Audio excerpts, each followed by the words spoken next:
It's our big story at 5. Hundreds of workers at risk of losing their pensions gathering today in Ashwaubenon as they set sights on the nation's capital this week. Nationwide, more than 400,000 retired members of the Teamsters Union are facing proposed pension cuts of 30 to 70%. The cuts would also affect active members. NBC 26's Billy Wagner is live at 5 with the latest on the Protect Our Pensions effort. Billy?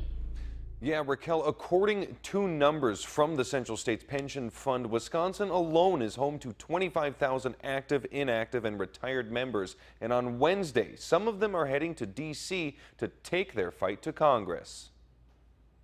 Since last year, the call to protect our pensions has been growing across the country. I was a union steward for 20 years, and I helped negotiate the contracts that put this forward for the money. And I promised these people that their fruits of their labor would be compensated. And now to have this taken away, I think it's a travesty. Richard Skarzinski is joining the dozens of Wisconsin Teamsters, hopping a bus from Milwaukee to Washington Wednesday, where they'll join workers from 36 other states. We're hoping for about 7,000 people in the fight for their retirement savings. It's not an entitlement, it's almost an annuity that we paid for and put money away, and we expect to get it back. Sunday's rally in Ashwaubenon was larger than the last in March and brought supporters from as far as northern Minnesota. You see the faces of these people.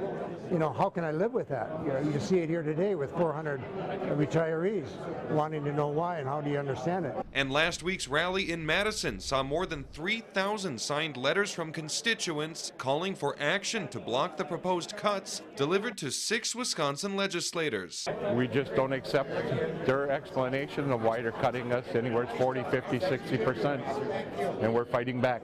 In the meantime, union leaders are urging people to keep writing lawmakers.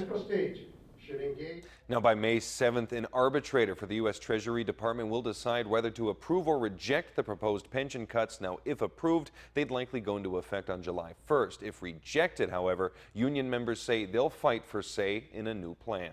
Keeping you connected, Billy Wagner, NBC 26.